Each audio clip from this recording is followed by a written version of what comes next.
अस्सलाम वालेकुम। उम्मीद करती हूँ आप सब खैरियत से होंगे। अल्हम्दुलिल्लाह हम भी ठीक हैं। और यहाँ मैं आज आपको बनाना सिखाऊंगी बछिया के पाए या बड़े के पाए जो होते हैं गाय के, उसके हमने यहाँ पर आज पाए का सालन बनाना है। तो मैंने यहाँ पर गाय के तकरीबन 2 बड़े पाए ले लिए थे, जिनकी कटिंग करवा के उनको खूब अच्छा सा धो लिया था।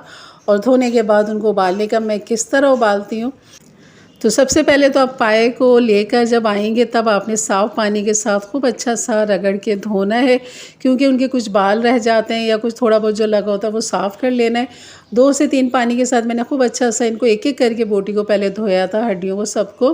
और यहाँ आप देख रहे हैं कि कितना ये सफ़ेद हो चुका है, तो असली आपने बहुत अच्छा सा इसको धोना है। फिर साफ़ पानी डाल के आपने इसके अंदर जो हमने चीज़ें डाली, सिर्फ मैं इसमें 2 चीज़ें डालती हूँ। और इसको फ्लेवर देने के लिए, जायका देने के लिए, क्योंकि जब तक अगर नमक नहीं होगा उबलते हुए गोश्त में या पाए में तो वो उसका फ्लेवर निकल कर नहीं आता। तो यहाँ पर मैं 1 टेबल स्पून डाल दूँगी यहाँ पर नमक, और हल्दी डाल दूँगी 1 टीस्पून, क्योंकि हल्दी से भी एक अच्छा सा कलर बनता है इसके साथ, और इसकी यखनी जो होती है बहुत अच्छी निकल कर आती है हल्दी के साथ। तो बस ये 2 चीज़ें डाल के हम इसको पकने देंगे। अदरक लहसुन भी डाल सकते हैं, लेकिन हमने जो आगे मसाला भूनना है तो वहाँ हमने अदरक लहसुन डालना है, तो हमने यहाँ डालने की इतनी ख़ास ज़रूरत नहीं है। तो चलिए इसका मसाला बनाते हैं और इसको गलने के लिए रख देते हैं। तो यहाँ पर मैंने 1 कप से थोड़ा सा कम मैंने यहाँ पर ऑयल ले लिया था, और ये है साबुत गरम मसाला। तेज़पत्ता 2 से 3 अदद ले लें, लौंग 7 से 8 ले लें, काली मिर्च ½ टीस्पून, और बड़ी इलायची 1 अदद, छोटी इलायची 3 अदद, दालचीनी का 1 टुकड़ा, और सफ़ेद ज़ीरा 1 टीस्पून। बस इस गरम मसाले का हल्का सा हमने तड़का तैयार करना है, और सिर्फ 1 मिनट के लिए हमने तड़के को इसको मतलब गोल्डन नहीं करना, डार्क नहीं करना, बस डालें। और ये थोड़ा सा अभी तेल मेरा यहाँ पर ठंडा था तो चूल्हा मैंने तेज़ कर दिया यहाँ पर।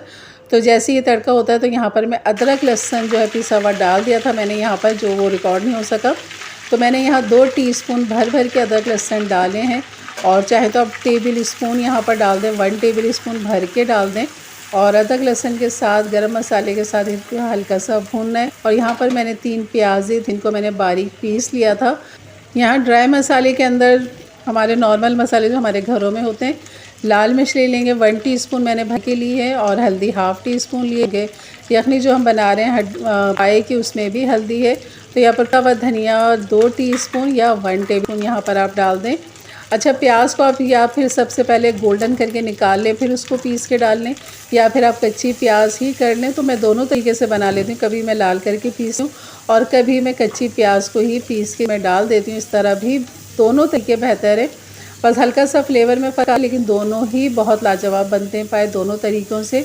तो बस यहाँ पर मैंने प्याज पीसी हुई डाल दी थी, अदरक लहसुन डाल दिया, मसाले सब डाल दिए। तो बस बाकी जो आखिर के मसाले वो बाद में डालेंगे, अभी हमने सिर्फ इनको भूनना है यहाँ पर इन मसालों को। तब तक हमने इसकी भुनाई करनी है जब तक कि ऑयल इसका जो है वो अलग नहीं हो जाता, रोगन अलग नहीं हो जाता, मसाला हमारे दानेदार नहीं हो जाता, तब तक आपने इसको भूनना है। तो मैंने आधा ढक्कन ढक के दरमियानी आंच करके इसको छोड़ दिया था, और बीच बीच में इसको मैं चमचा चलाती भी रही हूँ। तो बस यहाँ देख रहे हैं पानी बिल्कुल ड्राई हो चुका है, और यहाँ पर मैं तकरीबन 1 पाव दही है, ये मैं यहाँ पर डाल दूँगी, और दही के साथ फिर हम करेंगे इसकी भुनाई। और पाए जो हैं वो भी मैं आपको दिखाती हूँ कि हमारे जो पाए ये बिल्कुल देखें गल चुके हैं, पक चुके हैं। और इसकी ग्रेवी भी मैंने थोड़ी सी कम ही रखी है, ताकि हमें ज़्यादा शोरबा पतला नहीं चाहिए, हमें गाढ़ा गाढ़ा सा शोरबा चाहिए इसका पाए का। और ये देखें, बस ये इस तरह मैं इनके सारा गोश्त जो है वो अलग कर लूँगी, यखनी अलग कर लूँगी इसकी, ताकि फिर हम गोश्त के साथ मसाले में डाल के भुनें। लेकिन मुझे लग रहा था कि गोश्त काफ़ी अच्छा गल चुका है, अगर मैं इसकी मज़ीद भुनाई मसाले के साथ करूँगी तो वो फिर टूटने का डर है।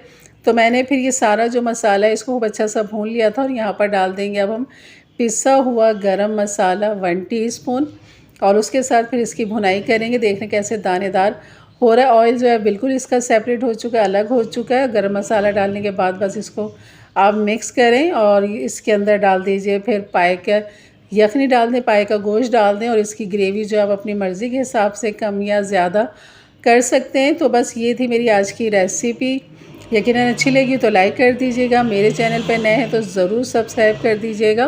तो यहाँ पर ये गोश्त देखें मैंने बिल्कुल अलग कर लिया, इसकी यखनी भी अलग है, और बस इसको मैंने फिर साथ ही डाल दिया था, एक बड़े से भगोने के अंदर ले लिया था, क्योंकि उसके अंदर ये सब नहीं आता। तो इसके अंदर ये देखें मैंने इसकी ग्रेवी भी कर ली है, और मैंने पाए भी इसके अंदर। ये तो बस इसको मैं उबाल दूँगी, ढक्कन ढक दूँगी। 1-2 उबाल देने के बाद 5 मिनट में इसको दम पे लगाऊंगी ताकि मसाला और यखनी खूब अच्छे से यकजान हो जाए। तो ये डिश आउट आपको दिखाती हूँ कि हमारी ये रेसिपी कैसी लग रही है। तो बस गार्निश के लिए इसके ऊपर अदरक डाल दें, जूलियन हरी मिर्चें डाल दें कटी हुई बारीक, हरा धनिया डाल दें, नींबू के साथ गार्निश करें। तो ये इसके लवाजमात हैं। और मंगा लीजिए तंदूरी नान, और नान के साथ तो ज़ाहिर है इसका जोड़ है, बिल्कुल जोड़ है इसका। और इसके साथ ही बहुत लजीज और मज़े की लगती है। आप अगर इसको बॉयल राइस के साथ भी खाएंगे, मैंने ट्राई किया, बहुत ही लजीज लगते हैं। पाए का सालन और बॉयल वाइट राइस के साथ तो बहुत ही लजीज लगते हैं। तो ज़रूर बनाइए और इन्जॉय कीजिए, मज़े कीजिए। और यकीनन ये वीडियो ज़रूर अच्छी लगी तो लाइक कर दीजिएगा। मेरे चैनल पे नए हैं तो ज़रूर सब्सक्राइब करके जाइएगा। बेल के बटन को भी क्लिक कर दें, ऑल के बटन को प्रेस कर दें ताकि मेरी वीडियो की नोटिफिकेशन आपको मिलती रहे। तो इंशाल्लाह फिर मिलते हैं एक नई रेसिपी के साथ। तब तक के लिए इजाज़त दें। अपना बहुत सारा ख्याल रखें, दुआओं में याद रखें। अल्लाह हाफ़िज़।